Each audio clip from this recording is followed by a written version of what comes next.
Finally, I got my first apartment in Philippines. And I've waited 1 year before I got the keys for my first investment.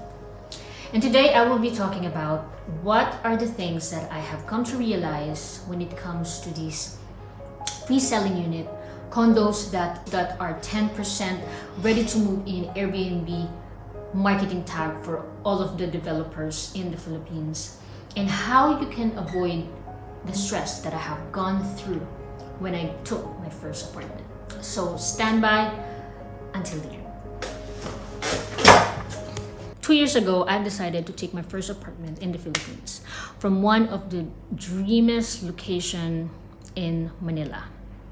And for me, it's kind of a dream investment because 2 years ago, back in COVID, I had to cancel that same apartment developer because of so many things that happened to me here in Dubai.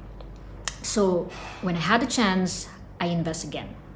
And the idea was it's a 10% deposit, Airbnb key ready, and ready to move in.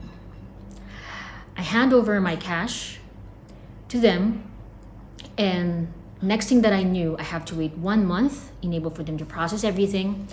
But after that month, it's a series of month stress situation, communication to customer service, and going back and forth because of the denial of that offer that they had given me, which is I was not expecting at all. What I had done when these things happen, first, I actually go back to WhatsApp communication from my agent. My agent clearly clarified to me the offer that was given, showed to me the screenshots of the email from her boss and to the company, to different management, that the offer was actually existing. I sent this information to customer service, but it's not as easy as that. Though I have the proof, it took time for them to understand because what they're doing is they're pushing the actual offer was gone, that there was no such offer, leaving me on a blank state, leaving the agent on a place where I felt that I was scammed. I don't want to gatekeep everything that I have done and that I have gone through, because for a usual Filipino that save a lot of money just to get this type of offer would be a nerve-wracking for this type of person. An OFW who works hard. Some people that I have knew have taken a loan just to get that kind of offer. And what happened was a disaster somehow. So what I have done after I gave all information to the customer service, I had waited 2 months, 3 months, until to 6 months somehow talking to them. My father is in the Philippines. He was the one who's actually going there, asking them, so all information, what's the status of it. But somehow it's not pushing any button. I went back to Philippines to visit, to speak to them directly, and you will see a lot of people in their office yelling, talking about what they're gonna do. It's heartbreaking to see that these people is going there because of a promise that was given to them by these agents. After those 6 months, I was losing hope. Next thing that I have done, I had research. I talked to ChatGPT and asked what is the situation or what is the best solution that I can go from here. I have no idea about lawyer, about who to talk to, but I have reached out to some government email company that I can send my situation, someone that can hear me out, because I felt that I was alone. Not up until I see a lot of reviews about this company, about the delays that has been happening, and that was my first mistake. I didn't read the reviews. So next thing that I did is I found this DHSUD. DHSUD. This stands for Department of Human Settlement and Urban Development. So they are government bodies that taking care of real estate in Philippines. If you are thinking about getting a refund, delay turnovers, you can actually go to them, send them an email, explain your situation, and see what's going to happen. To be honest, this company, it was just out of hope that I was thinking. I was frustrated when I actually think about sending an email to them and just telling them all my scenario. I sent them an email indicating all the screenshots about my experience, and I was not expecting that someone would reply. After 6 months, I got an answer from them, organizing an actual call between me, between the lawyer of the developer, to gain a communication, an actual agreement, what they can do to my situation. But at that moment, I think I was visiting Philippines, and then there was a delay, there was an issue under their system. So end of story, I was not able to meet the person in the actual company because it's just by Zoom.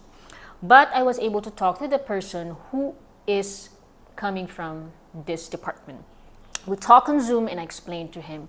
He was a Filipino, and I told him, I'm an OFW. This money that I have sent for an investment, it's hard-earned cash that I do have, and I didn't expect that this is going to happen because they are a reputable company. They are everywhere. They're around the globe pitching this investment. So I had the belief on real estate because I was doing real estate in Dubai. This person, I didn't know what he did, but he said that, okay, I'm just going to do a reschedule of the hearing and let's see what's going to happen. I didn't know what he did, but somehow at some point, I was able to get the unit anyway after a year, if I'm not mistaken, or maybe after 1 year and 3 months. So something happened because of that situation. After that 6 months, I was still not expecting, but I was emailing them. I was chatting with them. I was asking to them the situation. I need to get that offer. It was offered to me in the first hand. I have all the screenshot. I was demanding. In addition to this, I have my father, who was actually my stronghold on that area. The problem here is because these people will come to every part of the world. They will pitch you an offer. Once they get the money, once there's a delay, it's going to be hard for you to follow up. Customer service, phone calls, it's not going to work. You need someone that's in the Philippines who's going to be there talking to them, somehow speaking to them and taking them a clear, detailed explanation about what's going to happen. You need to be really demanding, enable for them to do something. And somehow it depends on the customer service that you're speaking with as well. If that person who's actually committed to solve your problem, she's going to be contacting different departments in behalf of you. So we are grateful for those people who have stand with us, because customer service as well they are the one who's taking all the blame from these people who's coming into their office, but they are not in fault. The problem is because the department, there is a problem in the whole system. So I was able to get my apartment after that period, and it was such a relief because that was my first investment.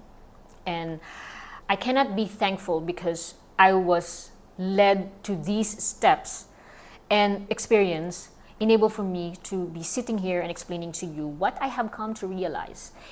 Enable for you might avoid this type of scenario in the future. There is an option for you to get an apartment with somehow zero stress from thinking when it's going to be turned over, when it's going to be given the apartment to me.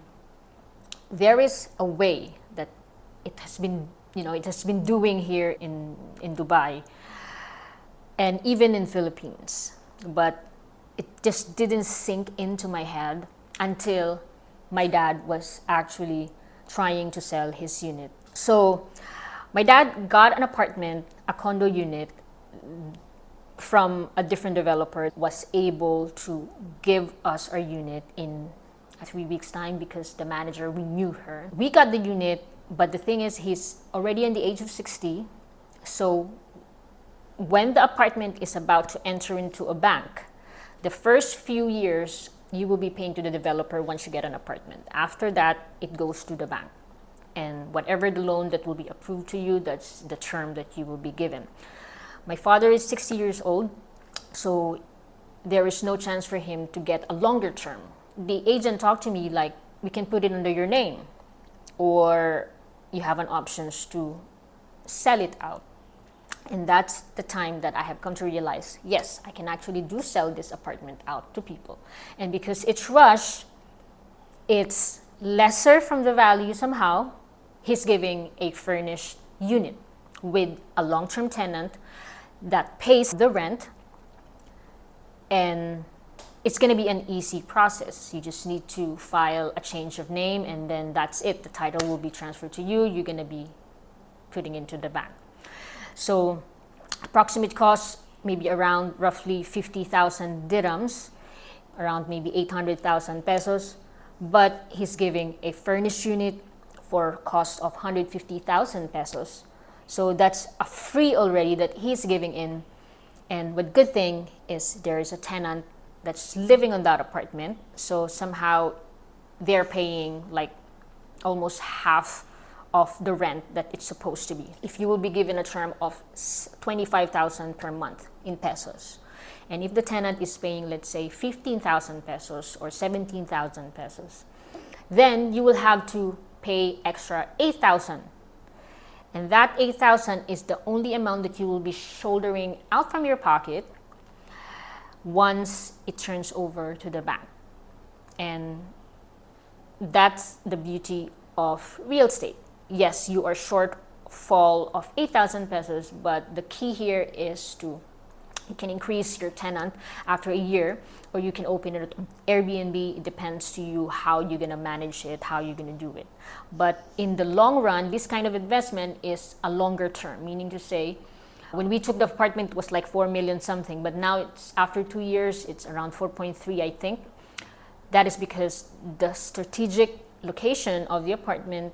So that came like an aha moment for me that why not? Why not to invest in those pre-owned units?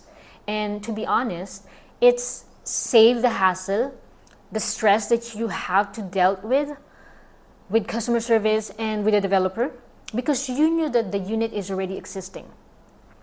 Then you can get probably a good deal. If you have a rush seller, you can get a good deal. So today I'll be breaking down what are the things that you need to see if you are going to sign up for a pre-owned units, if it's going to be your first investment. And I hope this would help you. First, finding good connections. So there's a lot of people who are offering a pre-owned units, but it takes a real person for you to do this perfectly. Because there are some apartments that it's going to be sold to you, but there's a lot of debt on it, you know. So first, finding a good connection. You can get some information if it's like a real estate agent who's working in a company. You can ask them, do you have pre-owned units? Most of them have, because some of the owners, like let's say my father or me, maybe I would be thinking about reselling my existing apartment because I wanted to move my investments. And some of these investors are either Chinese, you know, they just doing all this cash moving of their money in Philippines. So you've got three options to remember once you decided that you're gonna take over a pre-assumed units. So there are three types depending on what are your budget. So I'm gonna read everything. First, assume balance. Take someone else payments plan. Cheaper upfront, but check arrears and penalties. So there are people who already have an apartment, like my father. He's giving this apartment and you will be continuing the payments to the developer or to the bank. And all you need to do is just to check whatever the balance that he's owing to if there's late fee and all like that. Second, there's a pre-owned ready occupancy units. So these units are already ready. There's already people who is living and it's already ready for the business. So that is the second option.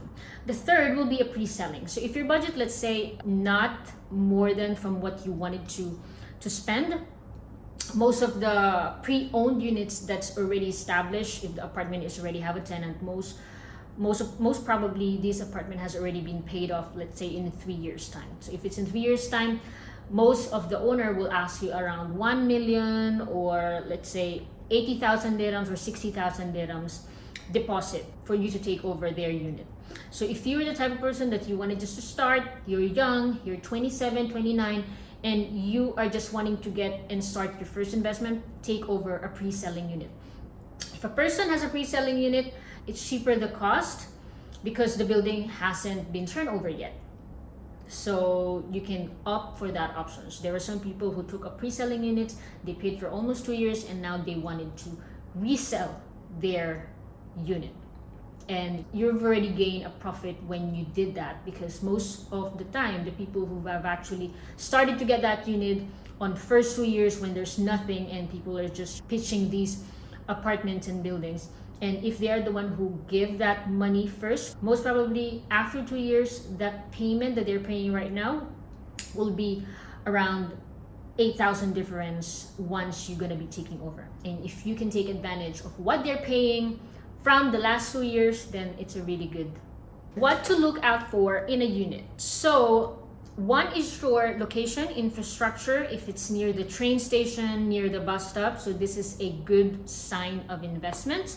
If it's near the grocery, near the malls, near business centers. Third will be the building reputation. So there's a lot of condominiums right now. It's like selling hotcakes, as what they call in the Philippines. There's a lot of offers and you don't know which one you're going to choose. So choose a reputable company, because it's less stress when it comes to dealing, when it comes to speaking with them, more professional as well, in terms of customer service. Then you can also have an option to check their license in the HSUD, which is what I have explained earlier. You can see if they are licensed to sell if you're taking a pre-selling unit. In this type of investment, what do you need to remember? Verify the developer track record through the DHSUD website. So you can input their details there and you can see their records, and you can also see Google reviews from these companies as well. Then ensure the contract includes a penalty clause for late turnover. If you're taking a pre-selling unit, make sure that there is a clause if it's a late turnover. I have one friend who had invested for a pre-selling unit that now it's been 7 years and she doesn't know, she hasn't got their unit. And when I'm asking her what's happening, what is the situation of the unit, she's just saying that they talk to me, it's going to be turnover. So it's really hard to expect that if you're already paying for around 7 years for a unit that there's not even an improvement of the building. So you have a way to check this out before you actually lock yourself in. So if you are making the deal, make sure that you go to the company knows that you wanted to assume the unit. There is a proper receipt. There's a lot of scammer and agents in the Philippines. For all expats, not only Filipinos, you have to be careful when it comes to signing this kind of deal. It's more affordable when you are getting a new kind of unit, especially if you're looking for a ready for occupancy unit.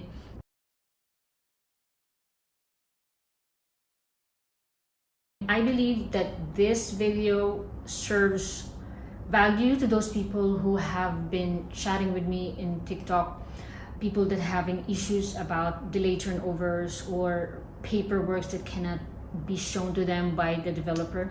Make sure that you will be so careful in terms of doing an investment for any real estate in the Philippines. There's a lot of real estate, you just need to be careful. And if you'll be doing your first investment, I would highly recommend to do a pre-owned unit. It's a lot cheaper and it will save you a lot of hassle when it comes to dealing with turnovers, because the unit is already existing. And in terms of profitability, if you have a good location, you're good to go, especially if you're looking this investment as your first investment in long term. Thank you so much. Again, my name is Abigail, and if you are thinking about making an investment in the Philippines or doing an investment in Dubai, starting your own Airbnb rental in Dubai or in the Philippines or any other country, don't forget to click like and subscribe, because I'll be uploading more videos to come.